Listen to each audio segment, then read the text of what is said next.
디모데 후서, 바울이 이제 거의 죽음을 앞두고 있는, 순교를 앞두고 있는 그런 시점에 쓰여집니다. 실제로 바울은 본문 말씀을 통해서도 자기가 이제 삶이 얼마 남지 않았다, 이것을 느낄 수가 있죠. 오늘 읽은 6절, 7절에 보면 내가 거의 이제 선한 싸움을 다 싸웠다. 그래서 곧 하나님 부르심을 받을 것이고, 8절에 보면 의의 면류관, 영광의 면류관을 하나님께서 주실 것들을 기대하고 있다. 그래서 마치 유언처럼 디모데, 아들 디모데에게, 사랑하는 디모데에게 이 디모데 후서를 편지로 남기고 있는 것입니다. 그래서 우리가 보고 있는 번역은 좀 이제 권유형 그런 체가 쓰여 있죠. 그래서 뭐 하십시오 뭐 이러는데, 실제로 이제 원문이라든가 또 개역 개정 같은 경우는 명령형으로 많이 쓰여 있습니다. 강력한 명령입니다. 그래서 이렇게 살아라, 이렇게 해라, 이렇게 이야기하는데요. 그래서 4장 1절도 개역 개정에서는 하나님 앞과 살아있는 자와 죽은 자를 심판하실 그리스도 예수 앞에서 그가 나타내실 것과 그의 나라를 두고 엄히 명하노니, 엄히 명한다. 반드시 지켜야 된다는 거죠. 하나님의 말씀이고 이건 하나님의 명령이다. 예수님께서 우리에게 명령한 명령이니까 엄히 내가 명령하고 있으니까 이것을 반드시 지켜야 된다. 뭘 지켜야 되냐면 첫 번째는 사명에 관해서 이야기를 합니다. 그래서 4장 전체적으로 보면 첫 번째는 사명에 관해서 이야기하고 9절부터는 사람과 관계에 대한 이야기들 하고요. 17절부터는 기본적인 말씀, 이거에 대한 이야기들을 쭉 합니다. 그래서 이 사명이 뭐냐? 2절에 보면 2절을 같이 한번 읽어볼까요? 시작. 언제 어디서나 항상 하나님의 말씀을 전하십시오. 사람들에게 마땅히 해야 할 일을 가르치고 잘못을 바로잡아주며 격려해 주십시오. 끝까지 참고 그들을 잘 가르쳐야 합니다. 네. 너는 말씀을 전파하라. 때를 얻든지 못 얻든지 항상 힘쓰라. 범사의 오래 참음과 가르침으로 경책하며 경계하며 권하라. 전파하라, 권하라. 명령을 계속 하고 있죠.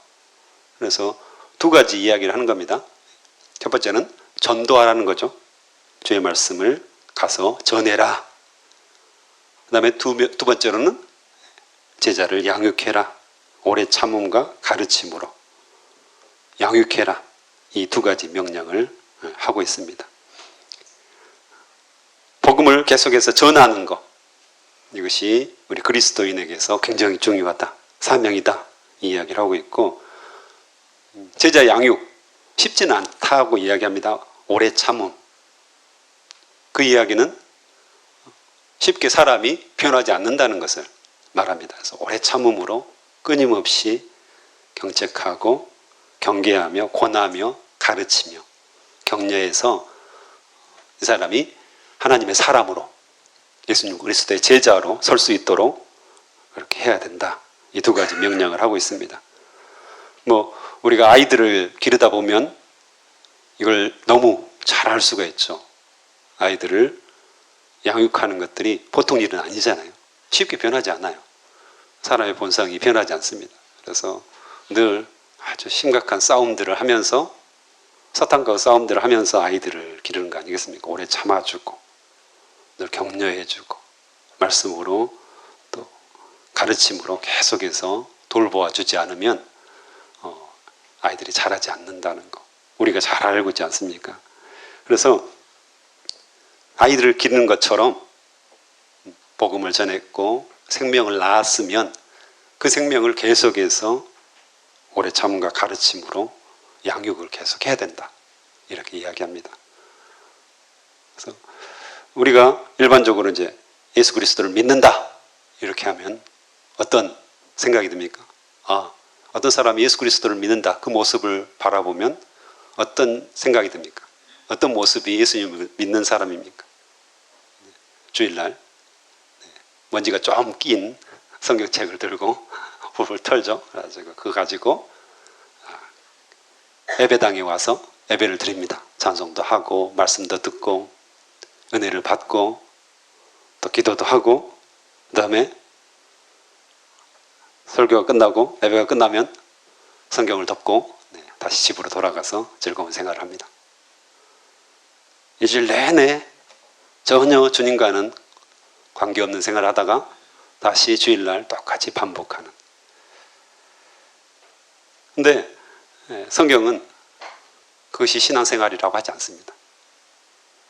오늘 또 이 바울은 디모데에게 간절히 지금 명령하고 있는 거죠. 말씀을 전파해라. 제자를 양육해라. 그것도 나중에 보면 목숨을 걸고 하라고 이야기를 합니다. 단순히 그냥 복음 전하고 제자 양육하는 것을 가벼운 취미 생활로 하지 말라고 이야기를 합니다. 그래서 목숨 걸고 해야 된다고 이야기하는 거죠. 그래서 6절에도 보면 개역개정에는 전제와 같이 내가 벌써 부어지고 나의 떠날 시간이 가까웠도다. 나는 선한 싸움을 싸우고 나의 달려갈 길을 마치고 믿음을 지켰으니. 전제라는 것은 예전에 이제 제물을 드리잖아요. 제물을 드리는데 포도주를 거기다가 부어서 드리는 그런 제사를 말합니다. 그래서 이걸 이제 비유적으로 표현한 거죠. 뭔 말입니까? 바울이 자신의 피를 부어가지고 제사로 드려버렸다는 거죠. 이미 나는 죽었다는 거죠. 이미 나는 십자가에 못 박혀서 예수 그리스도와 함께 죽었다. 그리고 내 안에 사시는 것은 지금 그리스도뿐이다. 이걸 분명하게 이야기를 하는 거죠. 그래서 나는 선한 싸움을 다 싸웠고 이제 믿음을 지켰으니까 하나님께서 의의 면류관, 영광의 면류관을 주신다. 이 말씀을 분명하게 합니다. 우리가 너무 풍족한 시대를 살고 있잖아요. 풍족한 시대.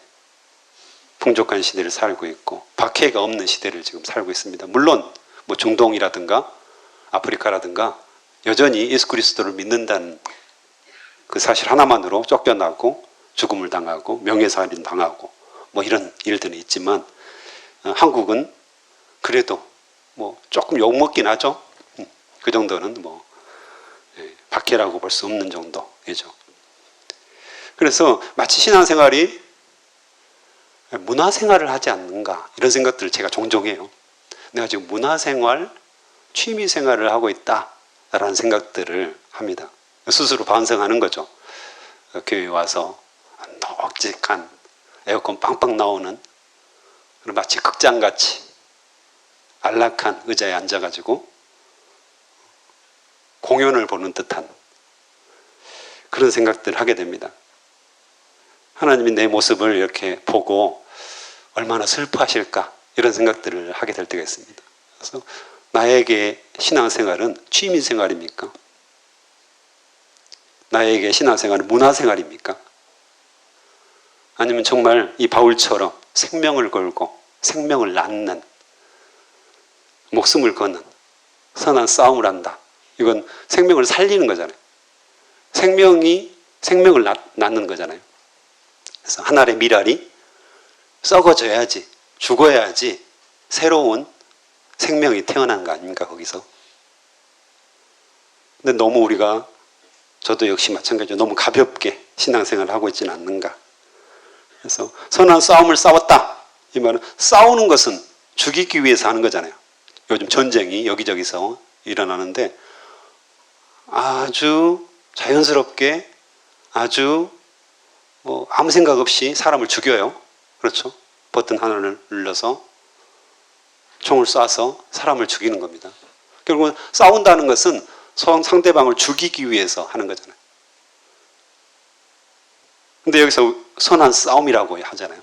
바울은 선한 싸움. 이 선하다. 싸움이 선할 수 있습니까? 이 선한 싸움은 즉 사람을 살리는 영적 싸움이라는 걸 알 수가 있죠. 사단과의 싸움입니다. 사단은 우리를 죽이기 위해서 계속해서 우리를 공격하고 싸움을 걸죠. 하지만 우리는 사단을 향해서 선한 싸움을 하는 거잖아요. 생명을 살리기 위해서 싸우는 거죠. 생명을 살리기 위해서 씨름하는 거죠. 그냥 가볍게 사람이 돌아오는 건 아니니까요. 전도가 가벼운 거 아니지 않습니까? 그래서 정말 씨름하고 싸우고 빼앗아 오는 거잖아요. 죽음에서 그들을 살려내는 거니까. 그래서 철저한 사단과 전쟁, 영적 전쟁에서, 치열한 전쟁에서 싸워내야 되는 거죠. 우리 자녀들만 봐도 그렇잖아요. 자녀들이 어디 쉽습니까? 그러니까 교회 가자 해가지고 자녀들이 따라옵니까? 자기 머리가 컸다고, 내가 알아서 한다고, 또 나중에 결혼하면 내 가정은 내가 알아서 하겠다고, 내 배우자는 내가 선택하겠다고 안 믿는 사람들 턱 데려오지 않습니까? 그러면 우리는 어떤 싸움을 하고 있습니까? 그래, 네 인생 네가 알아서 해라.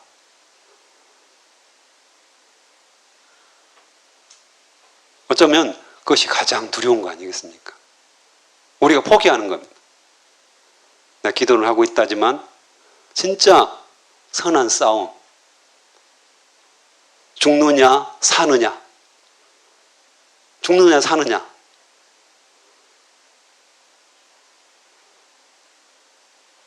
그 각오를 가지고 철저하게 준비하고 기도하고 또 준비하고 기도하고 싸움에 임하고 있는지. 그렇다고 실제로 싸우라는 말 아닙니다. 뭐 치고받고 싸울 일이 어디 있겠습니까? 하지만 그 싸움에 준하는 정도, 영적 싸움에 우리가 싸우고 있는지, 아니면 그냥 내버려 두는지 포기해버리는 거죠. 안 보이니까. 그렇죠? 커서 나가면, 분가를 하면 더 이상 내가 눈앞에 보이지 않잖아요. 그래서 그냥 내버려 둬버리지는 않는지 다시 한번 우리가 생각해 볼 필요가 있다는 것입니다. 정말 일사각오의 그 마음을 가지고 정말 이 사단과 영적 싸움에서 우리 자녀들을 보호해야 되겠다, 지켜야 되겠다 하면 아마 우리가 그대로 있을 수는 없는 거잖아요. 어쨌든 바울은 이 선한 싸움, 죽을 고비들을 엄청 넘기지 않았습니까? 그 싸움을 싸웠다 얘기하고요. 그리고 심지어는 5절에 보면 고난을 받아라 이렇게 이야기해요. 아, 참 사랑하는 그 아들 디모데에게 고난 받아라, 너 고난 받아라, 이게 또 명령하고 있어요. 아니, 유언처럼 남기면 우리는 어떻게 해야 할 것 같습니까? 축복하고, 너는 잘 될 거야, 너는 믿음을 잘 지켰으니까 너무 멋지게 될 거야, 너의 앞길을 하나님이 인도해 주실 거야, 탄탄대로 하나님께서 지켜주실 거야, 보호해 주실 거야, 이렇게 축복하고 막 그럴 것 같은데, 오늘 바울은 고난을 받아라! 뭔 말합니까 지금?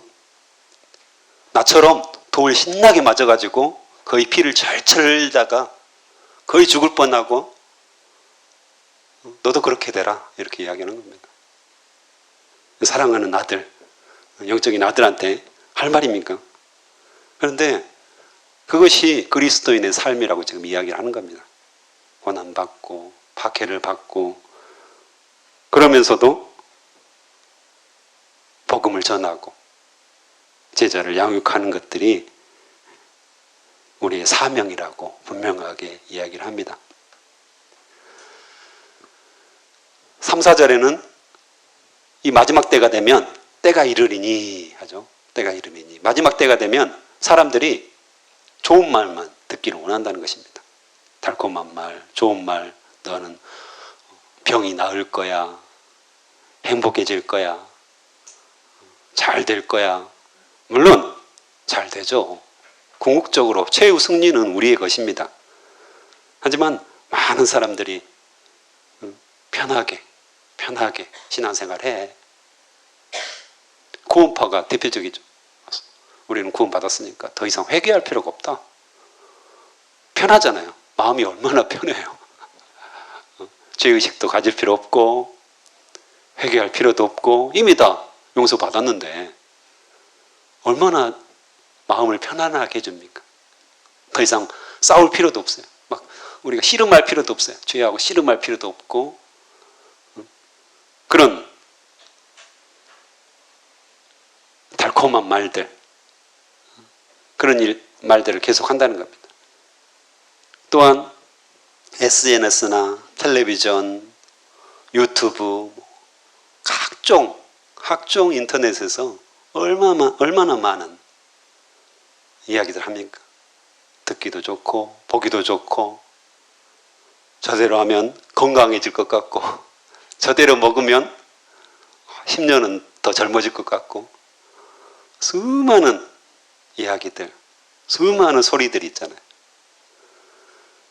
그런데 그런 것보다 우리가 말씀을 더 사모합니까? 지금 그 이야기를 하고 있는 겁니다.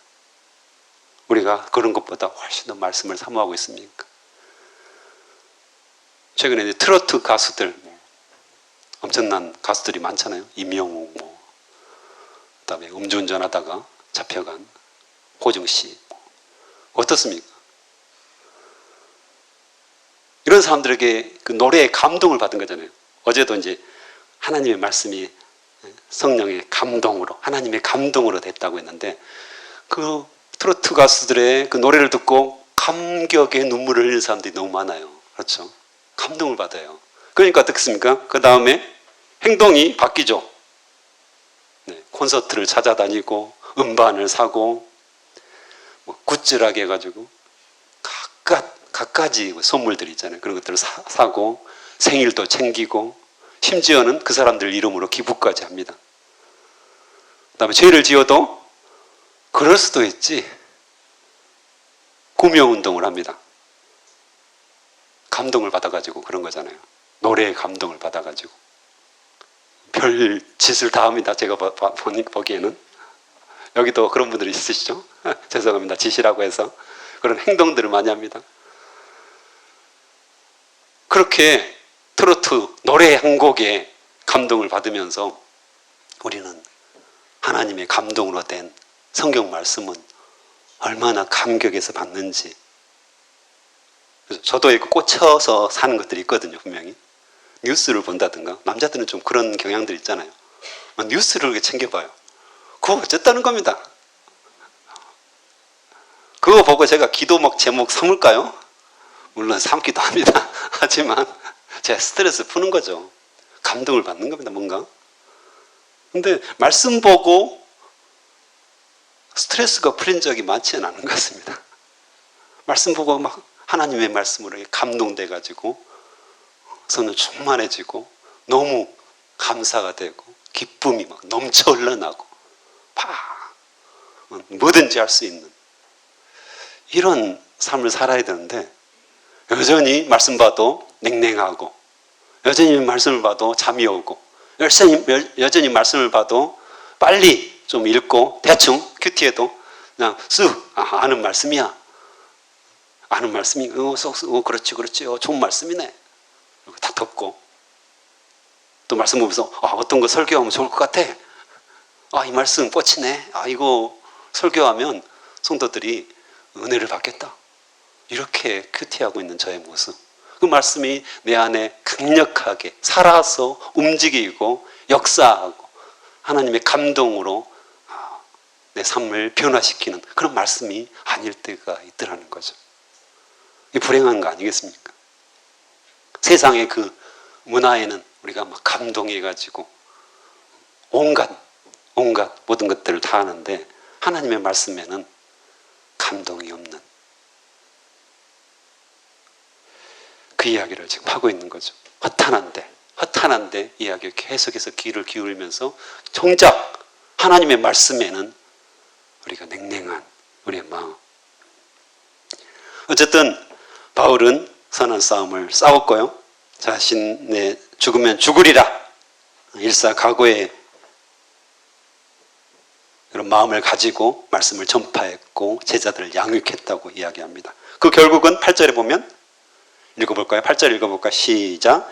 이제 내게는 영광의 면류관을 받는 일만 남았습니다. 그 면류관은 하나님과 함께하며 의롭게 살았다는 표시로 주시는 상입니다. 주님이 바로 정의의 재판관이시기 때문에 마지막 그날에 주님은 내게 면류관을 주실 것입니다. 또한 나뿐만 아니라 주님이 다시 오시기를 간절한 마음으로 기다리는 모든 사람에게도 주실 것입니다. 아멘. 이것이 우리의 궁극적 소망이죠. 우리가 때로는 고난을 받기도 하고요. 때로는 어려움을 겪기도 하고요. 복음 전하다가 양육하다가 눈물을 흘리기도 하고요. 자녀들을 기르다가 너무 가슴 아파서 주의 말씀을 계속해서 가르치는데 거부하는 그들을 보면서 가슴을 치며 눈물을 흘릴 때 그걸로 끝나는 거 아닙니다. 우리에게는 의의 면류관, 영광의 면류관, 모든 사람에게, 주님을 사모하는 모든 사람에게 하나님은 주시겠다고 약속하셨습니다. 이것이 우리 안의 소망이죠. 우리가 이것을 바라보면서 달려가는 것, 그 삶이 우리에게 주어진 사명이다 이야기를 합니다. 그래서 우리 안에 다시금 허리띠를 동여매고 주님 겸비하면서 나의 사명을 다하는 그런 삶을 살았으면 좋겠습니다. 함께 기도하시겠습니다.